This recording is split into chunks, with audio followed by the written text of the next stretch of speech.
Thank you for listening to the Speaking with Confidence podcast. Give us a review to tell everyone why you love the podcast. You can also download, like, and share the podcast with friends. Be sure to visit formingforpublicspeaking.com and sign up for Forming for Public Speaking course. It's a step-by-step system to help you become the confident and powerful speaker you've always wanted to be.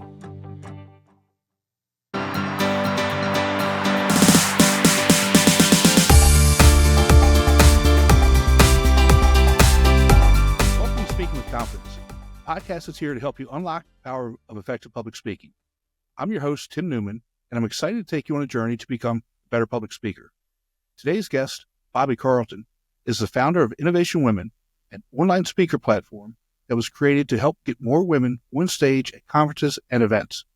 She's an entertaining, tell it like it is speaker who speaks extensively and passionately about public speaking and how it can be the driving force behind career growth and business success. She's a TEDx speaker, an entertaining startup event host. She's spoken at the United Nations. She's shared the stage with the storytelling legend and NPR's Snap Judgment host, Glenn Washington, and she's been on the main stage for some of the world's best-known conferences for technical and professional women. Bobbie has inspired thousands of technical and entrepreneurial executive women to take control of their own speaking careers and has worked with event managers around the world to deliver diverse and inclusive events. Let's go ahead and welcome Bobbie to the show. Bobbie, welcome to the show, and I'm really excited to talk with you today. Thanks, Tim. Me too. You know, you have a long history in the speaking space, but I want to before we get started into talk about what you're doing now. Let's go back to where it all started.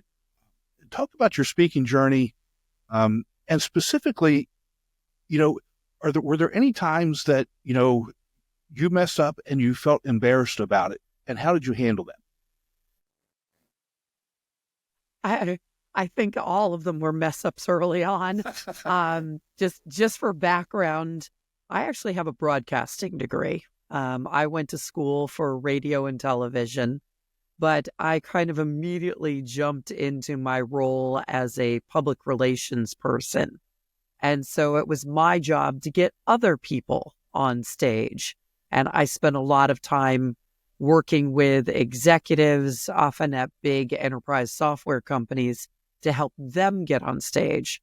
So when I started my second company, Innovation Nights, I kind of feel like I blocked the fact that I would have to be the MC and the host for these monthly events. And that first night, everyone expected me to be that MC and the host and to speak to the assembled 200 or so people, at which point I immediately sweated through my blouse, thank God for blazers, and it was awful. I mean, I was just absolutely a literal hot mess on stage. And of course, this was a social media powered event. In other words, we were encouraging people to have their phones out, to take video and pictures. So there is ample evidence of me being that literal hot mess. And afterwards, I saw all of those pictures. I saw all of those videos. I looked at every one of them. And I looked at it and said, oh God, I'm going to either have to stop this immediately or I'm going to have to get better. Now, we did 130 events with Innovation Nights before we ran into the pandemic, 11 years of monthly events. And I got better. I had to. It was a survival thing. And, it does show that practice is so important. You can read all the stuff you want. You can get all kinds of advice. But until you put it into practice, you are never going to get better. And it's so important to be able to share this because everybody goes through this. Even the best speakers in the world, I would say everybody, let's just say 99% of the population goes through this. Even the best speakers of the world had to start somewhere, and they had to practice. They had to. I would say everybody who's spoken in public has said something embarrassing or done something embarrassing. And to me, it's important for young professionals to understand that they're not alone in this. It's not just about them. Everybody goes through this. And like you said, you have to get out and do it. You have to practice it. You have to put yourself out there. Absolutely. And, it took a while to get to the point where I felt comfortable with it. I'm naturally an introvert, and people now, like, they kind of scoff at me when I say that. And I'm like, no, I am absolutely 100% an introvert. And I think there's a lot of, well, I'm an introvert, so I shouldn't be a public speaker. I have actually made it my mission to tell people, if you are an introvert, I encourage you to take up public speaking, because we need more introverts on stage. Because I feel that introverts have some natural things that they do extremely well. And one of them is they practice, they prepare, because they are a little nervous about getting on stage. Meanwhile, extroverts have probably been told their entire lives, oh, you should get into public speaking because you're an extrovert, or, oh, this comes naturally to you. And a lot of times, those extroverted people or more extroverted people, they don't put in the time. They don't practice as much as someone who is more introverted, and they may be less likely to finish on time, for example. Exactly. I mean, that's most people are introverts. They really are. And, I think if we just understood, if we understood who we are as individuals, and really thought about who we are as individuals, what makes us tick, what do we believe, and why do we believe it, and those types of things, I think we'd be better off all across the board, but especially with public speaking, because then we can know how to overcome these obstacles, which aren't necessarily obstacles. It's just who we are, but how we can be better at being who we are, to be able to share the information. So when did you realize that you actually had a gift? Because you're really, really good. I mean, there's no doubt, there's no question about that. You are good at communication. You're good at sharing information, how it comes across. You always seem like it comes natural to you now. So when did you realize you had a gift?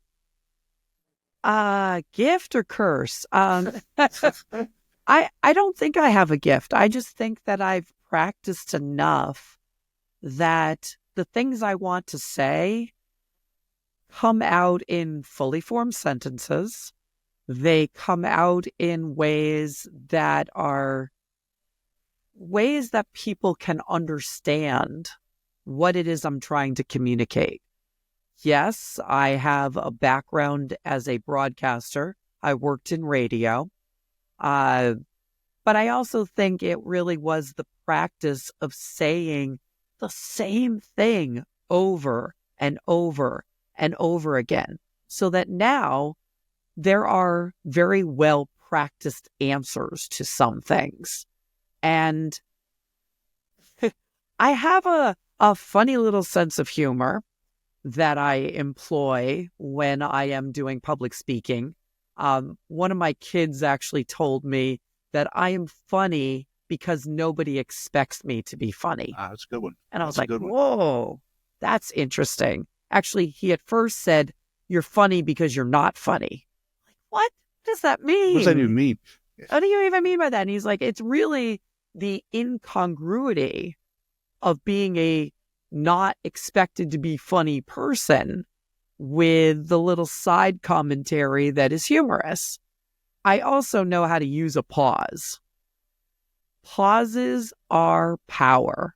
Pauses and emphasis with a pause gives people's brains a moment to catch up, but it also means that you're not inserting extra words. Filler words are kind of the bane of every speaker's existence. When you don't know exactly what you want to say, you insert extra words.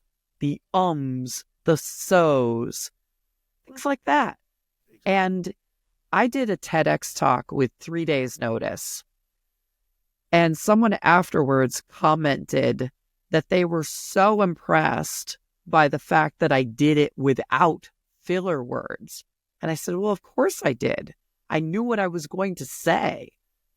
And so if you know what you're going to say, you are less likely to use filler. And that comes with practice. I mean, that's something that I harp on all the time.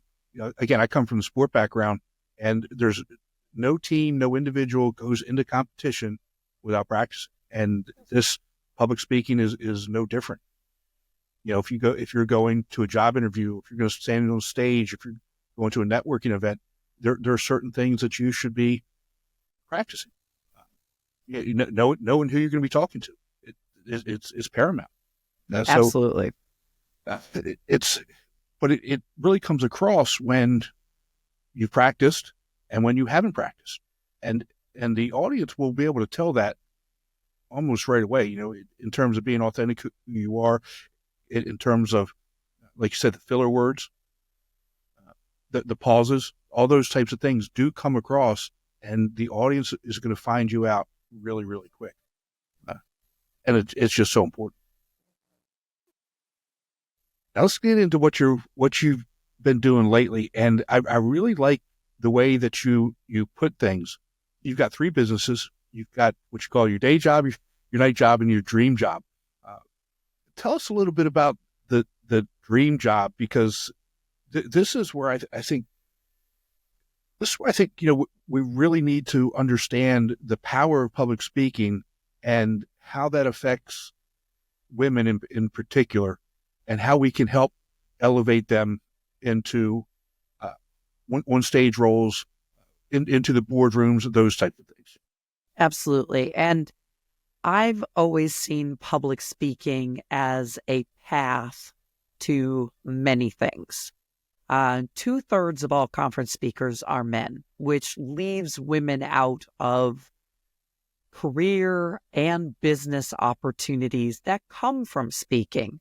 When you are on stage, you have the ability to tell your story, to share your ideas. You will never be seen as a leader if you're just sitting in the audience. So when you're on stage, you get those opportunities. I actually have a little phrase I use: visibility equals opportunity. And the day job, the night job, and the dream job are all focused around driving visibility. My day job is I run a marketing firm. My night job for many years was Mass Innovation Nights, which is a monthly new product launch event, driving visibility for startups. And then Innovation Women, the dream job, is the dream of getting more women on stage at conferences and events. Again, 2/3 of all conference speakers are men. And if we had equal opportunity on stage, we get that visibility that allows us to connect with potential customers, potential employers, maybe even potential board seats. Like, these opportunities come from being visible and being on stage and sharing our ideas. And when you look at it, and what we talked about, the other day, when women get to the point of being on stage, number one, being seen as leaders, but you also talked about the power of being the one. What does that mean, and how can being the one really elevate you from, even just being on stage to becoming a CEO and becoming on a board? Because, let's just leave it at that, because I want you to make another point here in just a minute. All right. So the one is the one that people immediately think of when they need to fill a role. And my personal experience with the becoming the one was what I mentioned earlier. I did a TEDx talk with very, very little notice. The TEDx organizers for TEDx Suffolk University reached out to me and said, we want to invite you to be one of our TEDx speakers. And of course, as a speaker, it's like, oh my goodness, TEDx, great brands. People know what you're talking about when you say TED. And I was at first like so excited. And I was like, of course, I'd love to. When is it? And the answer was Tuesday. Great. Like, as a speaker, that's horrifying. Yes. That gives you days to do what most people do in months. Very few people just jump up on stage and go, ta-da, I'm going to do a TEDx talk. It takes practice. You often get extensive coaching. You get input on your ideas. And I was like, no, that's a really bad idea. But, I have this database with thousands of speakers. Maybe there's a speaker in there who is prepared to do a TEDx talk with only a few days' notice. I went and I collected 5 names of people who were perhaps rash enough to go and say yes to something like this.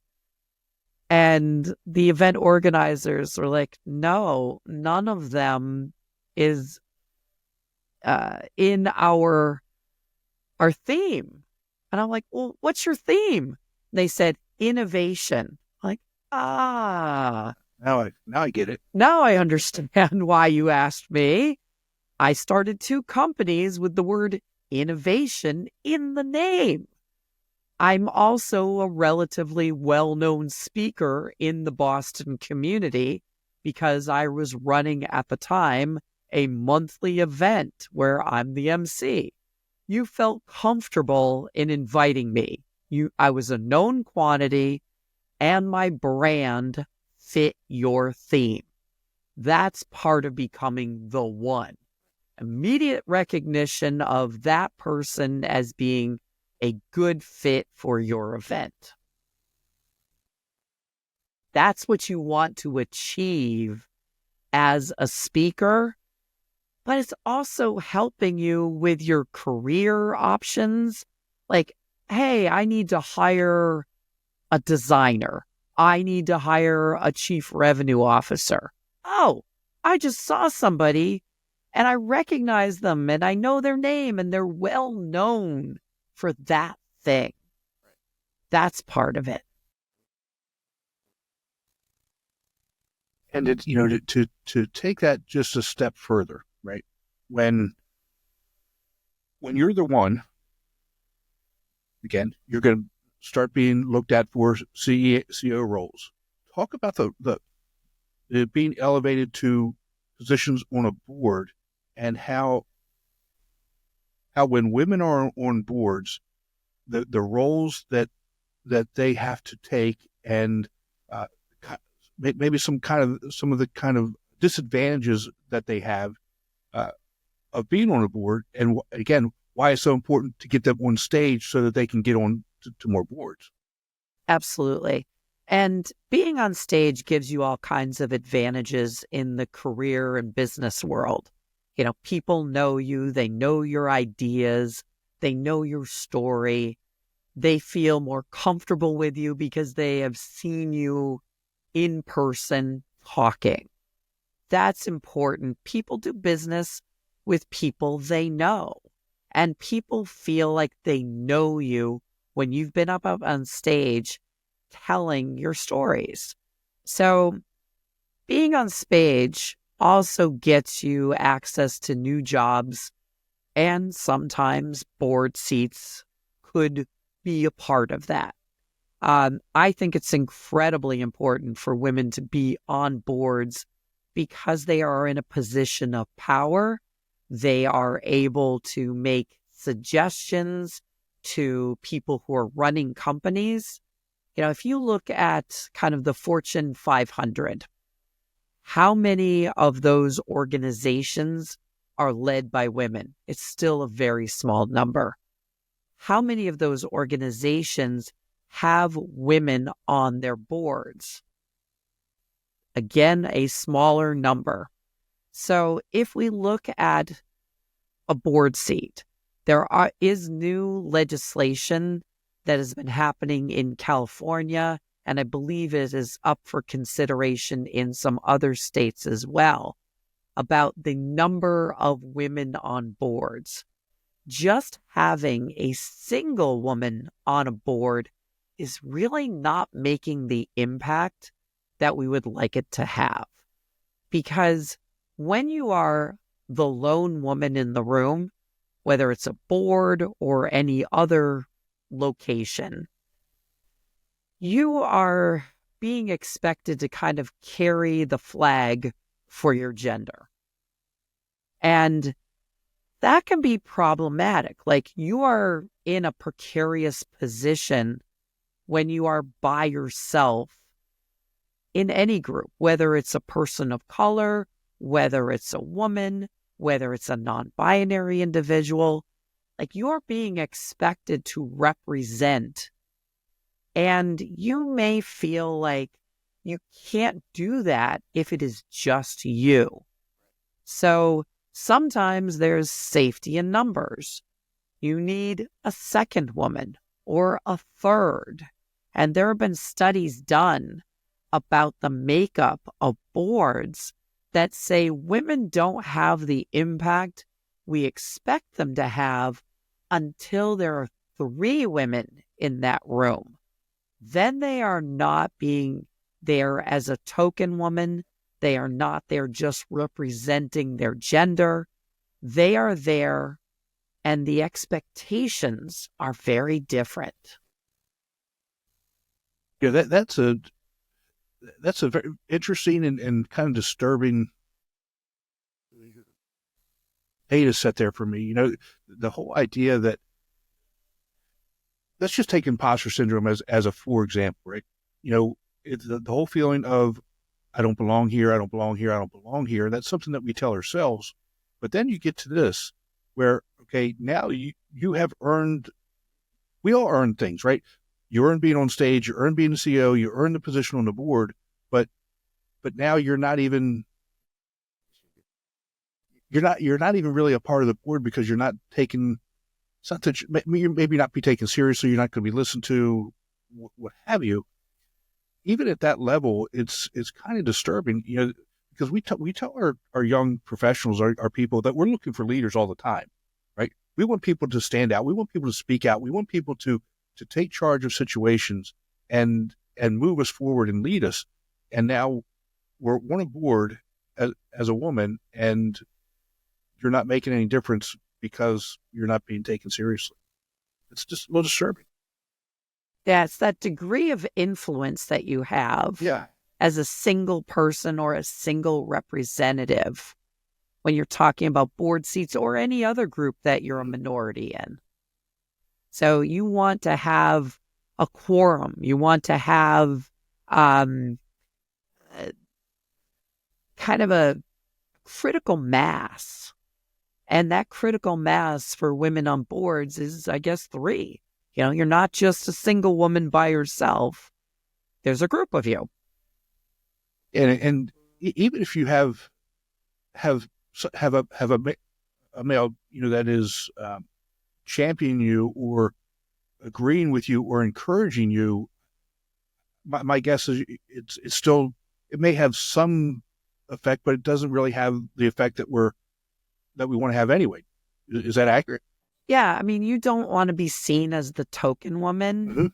Mm-hmm. Having a male champion, having a male ally can be helpful, but that's almost like you need the support to be effective. That can be, you know, not great either. Right. Yeah, I know I live in a world with rose-colored glasses. I just wish we could just be at a point where we're hired because we've earned it. We deserve it. We're the best person for the job. Not the best male, not the best female, not the best, you know, African American, not the best, you know, whatever. We're the best person for the job, and we move forward on that. And Yeah, but unfortunately, unfortunately, we there are don't. still places where it's equity, not equality. Exactly. And, when you are constantly dealing with slights or systemic issues, you are kind of taking your starting blocks to go and use the athletic comparison. Your starting blocks are a little bit further back. Right. Or maybe you're running the hurdles race while everybody else is on the flat track. Yeah. And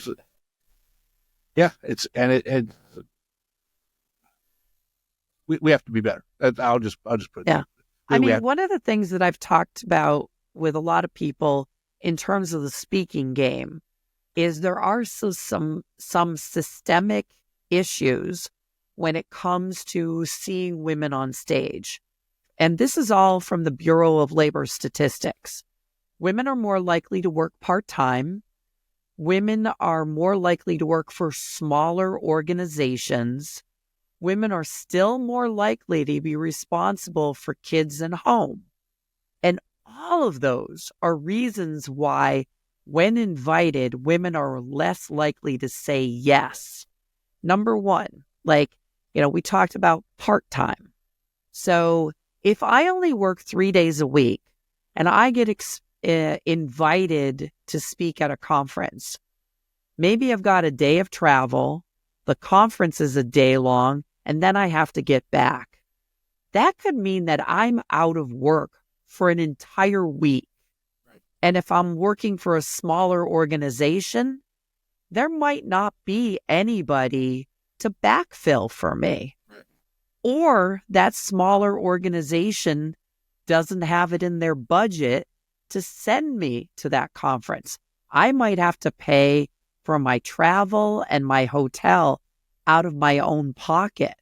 Right. Because half of all event managers have no budget whatsoever for speakers.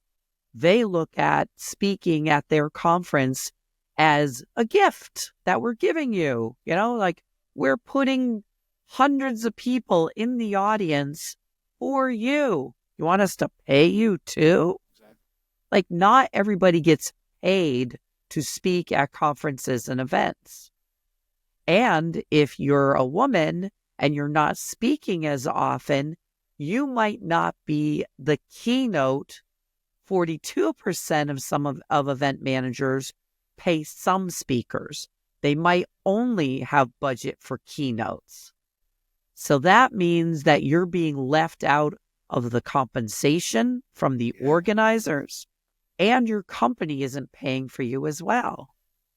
So lots of systemic things are keeping women from the stages. Yeah. So I'm going to ask an absurd question here because I already know the answer. So we should tell women to just kind of wait to be asked to be a speaker, right? Oh, no. Sorry.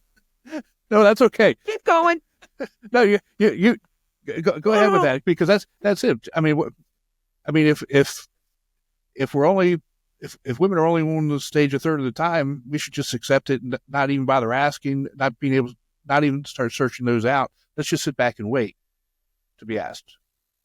No. Okay. Okay. So understand that the basic currency of getting on stage for a lot of conferences and events is something called the call for speakers, which is literally event managers standing up, waving their arms and saying, come at me with your ideas. Come to me and tell me why you should be a speaker at my event. Don't wait to be invited. So you might have to apply. You might have to pitch yourself as a speaker at that conference. And understanding how people get on stage, only a very small percentage of people are getting invited. The Innovation Women platform, one of the things that we do is we have a database of speaking opportunities. And these are all calls for speakers.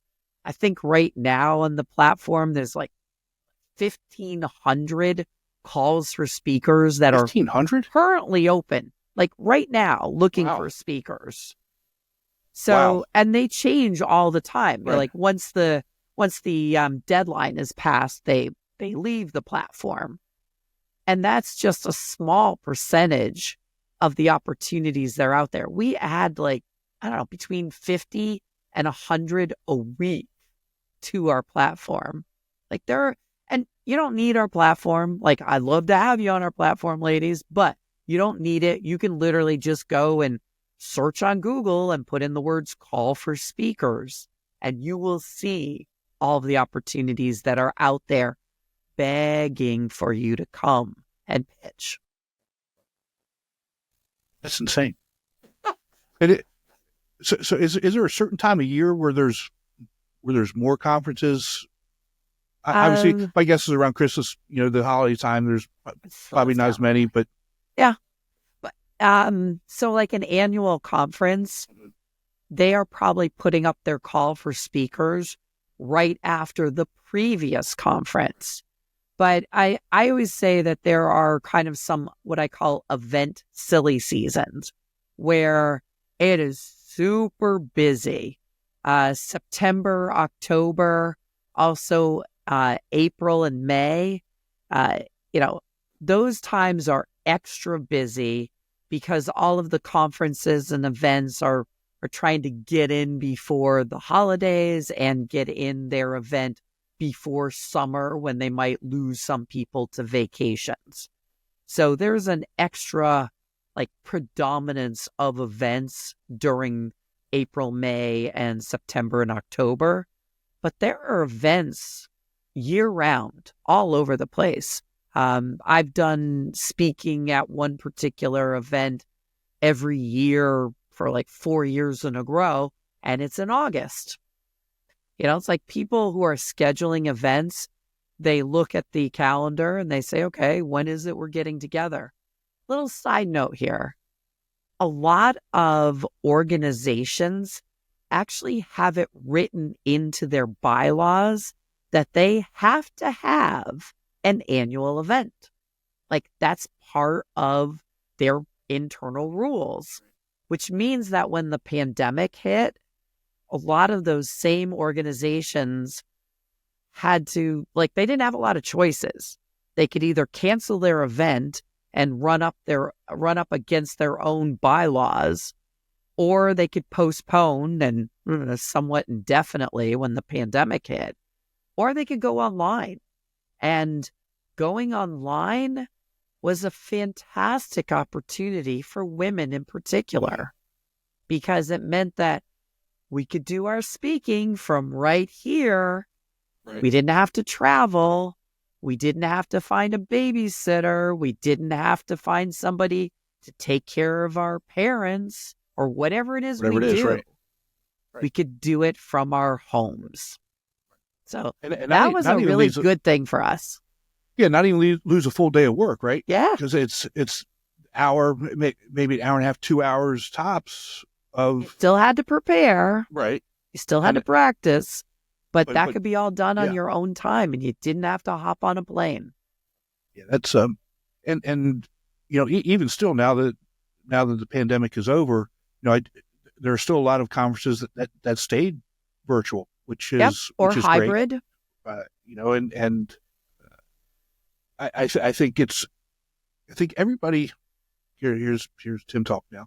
I think everybody should find the way that suits them the best. And then become good at that, become the one at that. But I also think that you shouldn't avoid one or the other. You really do, as a speaker, you really do need to be seen at both virtual and in person.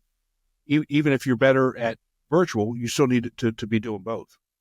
And there's a real power in speaking in person on a stage. Interesting side note here as well. When you are on a stage, you are actually physically elevated above an audience. There's something that happens psychologically when we're sitting in an audience and we're looking at someone who is above us. There's a little extra like credibility that gets added because that person is on a stage and we are looking up at them literally. And you know, from the audience perspective, that is a psychological phenomenon, right? I mean, it's something that we even as experts in our own right, when somebody else is up on stage, we still see them as elevated. That's just yeah. the We way see it them is. as experts. Yeah, You know, the expectation is they've been vetted by the organization. Like they are experts because they are on stage and we are in the audience. Yeah. As that extra layer of credibility that gets added to them when they are on that stage. So let's talk about another word that you use a lot that I didn't know what it meant, you know, until just the other day. The mantle. I thought the mantle was something went above the fireplace that you put, you know, your elf on the shelf on. But what's a mantle? A mantle, not a mantle. Exactly. That's M-A-N-E-L. That's my Baltimore accent. Yeah, so a mantle is the derogatory term for an all-male panel. And these days, you know, we all run around and we've got our phones / cameras in our hand.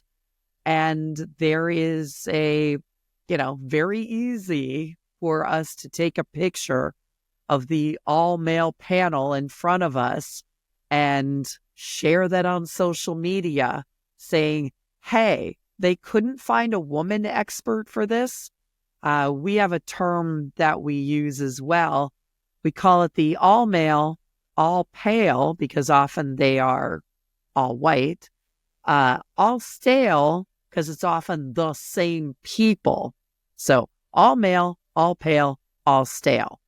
Because we understand, you know, like event managers, they see somebody on stage who does a good job and they say, okay, I'm going to use that person again, or I'm going to use that person at my event. Which means that if you go to multiple events in an industry or a category, you might be seeing the same speakers over and over and over again. And that's because speaking begets speaking. The more speaking you do, the more speaking you will do. And often the all-male, all-pale aspects of that are because industry leadership is all-male and all-pale. And by the way, I don't have anything against old white guys. I happen to be married to one. It's just that we need that diversity on stage in order to present diverse viewpoints and diverse life experiences. My experience as a woman is going to be different. And if we have those different experiences and they're actually shared, then, you know, what I told you a couple days ago is, you know, we may actually learn something. We may actually want to change policy. We may actually want to change direction, or we may want to keep doing what we're doing. You know, I think there's so much to getting feedback from, you know, from different people. Now, the page you told me about where, you know, there's the ridiculous mantles. Why? The congrats, you've got an all-male panel Tumblr. Yeah, that's Tumblr. Yeah, Tumblr is a resource for a lot of things, especially if you want to laugh. But tell us about that again. The resource for all male panels. I mean, that's So I mean, this Tumblr page has been up for many years, and it's called Congrats, You Have an All-Male Panel. And it's a tongue-in-cheek poking at event managers who create manels. And each picture of a manel is stamped with a picture of David Hasselhoff from The Knight Rider. I mean, we're going back a ways here, giving the event manager that big thumbs up. Good job, event manager. You once again managed to put up an all-male panel. Now, my personal favorite is the all-male panel on breastfeeding. I mean, yes, they're all doctors, but not one of them has had personal experience with the phenomena.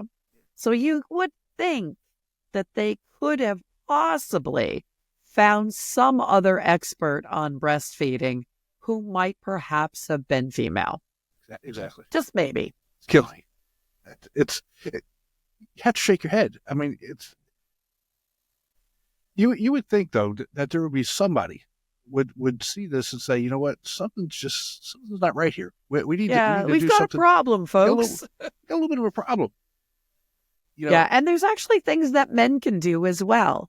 I recently gave a presentation, and one of the pieces of feedback I got from a member of the audience is, I am one of the male and pale folks. How do I help out?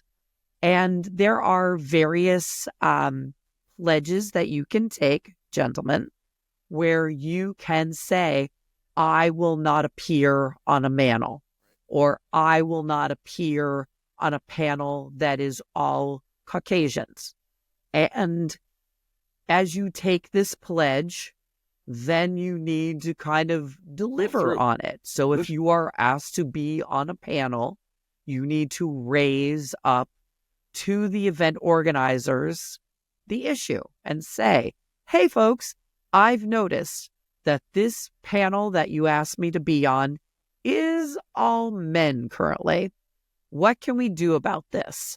Can we invite women? Do you need to replace me? Now, this is a big ask of men, because what they are being asked to do is to step down from their own speaking opportunities. And quite frankly, somebody who takes that pledge and is prepared to step down is probably enough of a male ally that I do want them to get their opportunities. So, there's a little bit of a thing going on there. I actually wanted to give a shout out to another organization as well. They have an app called the GA Tally, and GA stands for Gender Avenger. And the GA Tally is an app that you can download, and you can create a social media ready image that shows the gender balance and also the number of people of color on a speaking slate for a conference or an event. Oh, wow. It also has a really neat feature where you can sit in the audience during a talk or during a presentation, especially a panel, and you can push a button, 2 buttons on this screen. One is labeled dude and one is labeled not a dude.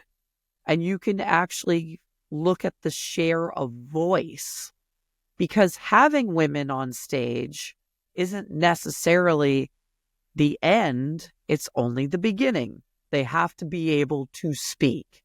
And a lot of panels, you'll notice this if the moderator isn't like right on people.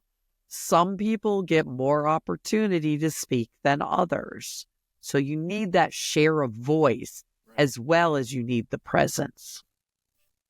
So speaking of that, number one, we're looking for leaders. So men, if you're signing this, good on you, but obviously follow through. But it goes back to, we're looking for leaders to affect change. And you know what? I get that it may hurt a little bit, but I think in the end it will actually help. Be a leader. That's what we're looking for, right? I mean, to me that's what it's all about. And how do you coach women to, when they're on a panel or they're in a discussion? Let's just talk about panels, for example.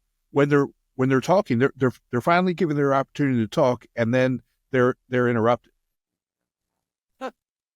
Yeah, unfortunately, that happens quite a bit.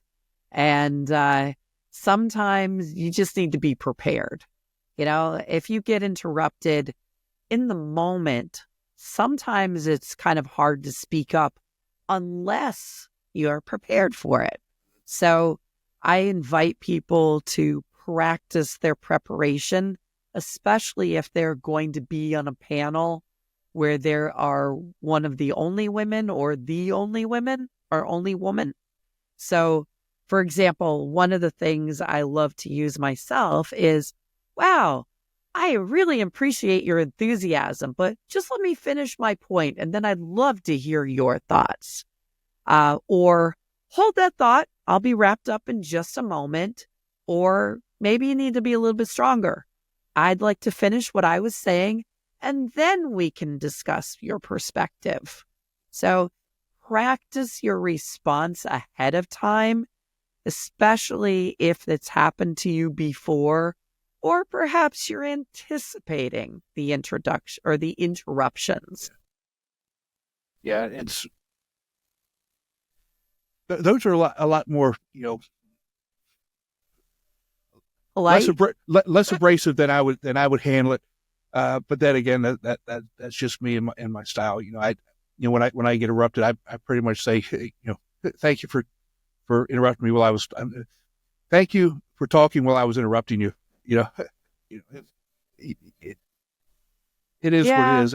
I think as women, we have less leeway. Mm-hmm. If we are at all assertive, we are called abrasive. Or worse. Or worse. So we have to be careful. Even being funny, even being humorous, you can end up in trouble.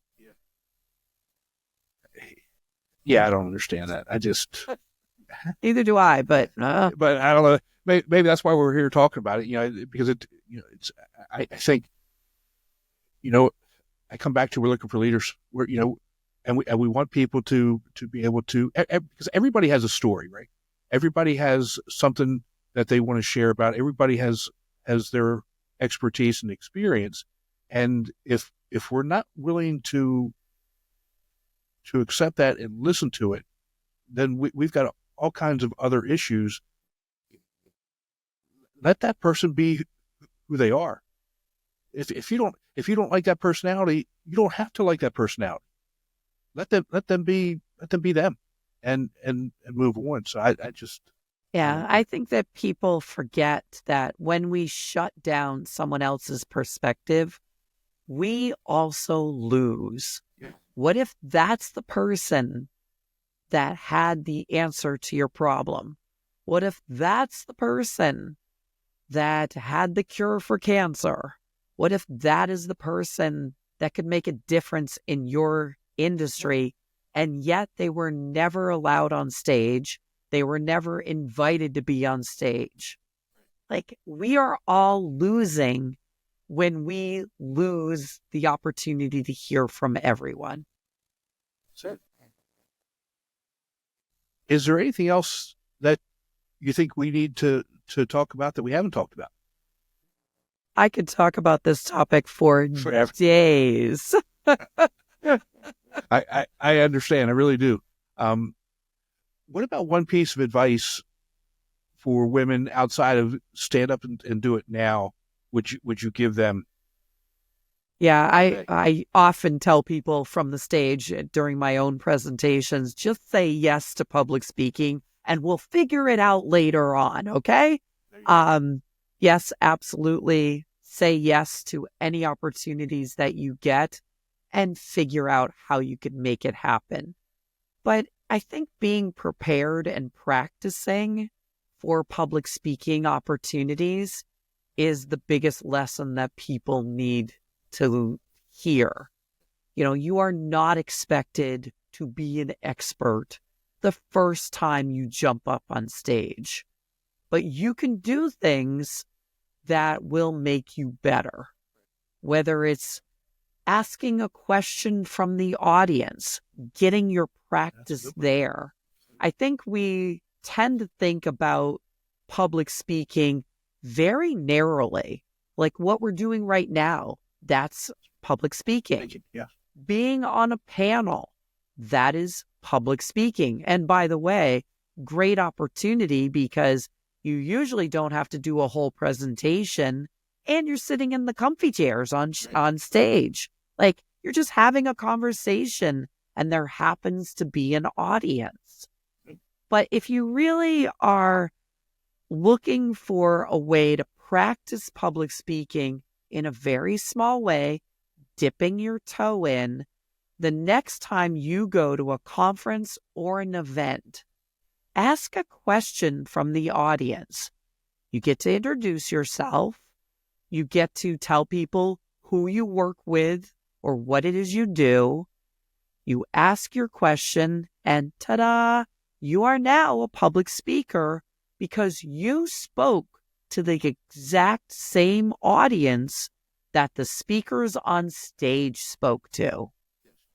No applications, no preparation necessary. You just did it. So give that a try. And the other piece to that is, if you ask a question, a lot of times nobody else will, and then you're going to be seen. People are going to come up and start talking to you, right? Whether it's the speaker that's on stage or whether it's other audience members, and now you've just grown your network. You've just grown your influence with very little effort by you. Yeah. I actually tell people that every time you ask a question from the audience, you just became the speaker on stage's hero, because there is nothing more disheartening as a speaker to finishing up your presentation, asking for questions, and no one in the audience cares enough to ask a question.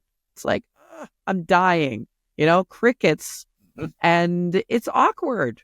So ask a question. It shows that you're interested in the topic. You're interested, you listened. Again, we're looking for leaders. That's to me, that's what it comes back to as well. So Bobbie, where can people find you if they want to work with you? Absolutely. innovationwomen.com. Awesome. And I'll put that in the show notes for everybody. Thank you. So Bobbie, thank you so much for joining us today. I really do appreciate it. I love what you're doing. I enjoyed the conversation, and hopefully we can connect soon. And if I could be of any help, I'd love to be able to do that for you. Excellent. Thanks so much. Be sure to visit speakingwithconfidence.com to join our growing, I should know my own website. That's the third time this week. I've messed up my own freaking website. That's what editors are for. Oh, my goodness gracious. Go again. Be sure to visit speakingwithconfidencepodcast.com to join a growing community and register for the Forming for Public Speaking course. Always remember, your voice has the power to change the world. We'll talk to you next time. Take care. I hope you enjoyed the latest episode of Speaking with Confidence. Give us a review to tell everyone why you love the podcast. You can also download, like, and share the podcast with friends. Be sure to visit formingforpublicspeaking.com and sign up for the Forming for Public Speaking course. It's a step-by-step system to help you become the confident and powerful speaker you've always wanted to be. We'll see you next time. Take care.